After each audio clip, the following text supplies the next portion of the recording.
खऱ्या अर्थाने एका डोळ्यात हसू आणि एका डोळ्यात असू असाच कार्यक्रम आहे। कारण की सर आज आपल्याला इतकं नॉलेज देऊन आणि इतक्या टेक्निक्स इतक्या मेथड देऊन जात आहेत, त्याच्यामुळे आपल्याला ती आयुष्यामध्ये सुरुवात करायची आहे। त्याच्यामुळे आपल्या आयुष्याला हसण्याचा क्षण आहे। पण त्याचबरोबर सर आपल्याला आज कार्यक्रम आपला समाप्त होतोय आणि सर आता दुसरीकडे जाणार आहेत। आता माहिती नाही पुन्हा आपली भेट कधी होईल, ऑनलाईन तर होणारच आहे, पण प्रत्यक्षाची भेट होणार आहे ती कधी होणार आहे माहिती नाही। त्याच्यामुळे तो एक म्हणजे माझ्यासाठी तरी मला खूप जड होते हा क्षण हे करण्यासाठी।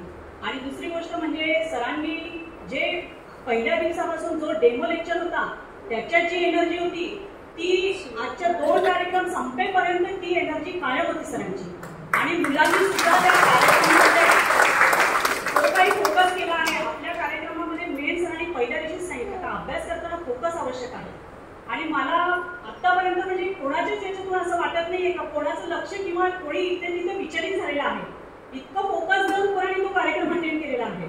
आणि मी खूप खूप पूर्ण टीमची Sumit sir, Amit sir, Rohan sir, अजून अचिव्हर्सचे सगळे सर, परत या सगळ्या टीमची विद्यार्थी पालक या सर्वांना मला खूप खूप शुभेच्छा आणि खूप खूप धन्यवाद देऊशी वाटतात। आणि खूप भाग्यवान आहोत आपण, म्हणजे जवाहरमधल्या खूप लोकांनी हा कार्यक्रम मिस केलाय, परंतु हा कार्यक्रम आपण ज्या लोकांनी हे अटेंड केलेला आहे ते खरंच आपण खूप भाग्यवान आहोत का हा कार्यक्रम अटेंड केला। मी दुसऱ्यांदा हा कार्यक्रम अटेंड करते आणि 2015 मध्ये मी सरांचा कार्यक्रम अटेंड केलेला आणि सरांनी जे सांगितलं शेवटचा कलर्सचा जो आहे तो आज सुद्धा 2015 पासून माझ्या घरात आज सुद्धा तो कलर्सचा जो हे आहे सर देणार आहे आपल्याला प्रत्येकाला, हे स्टिकर माझ्या घरात आज सुद्धा आहे।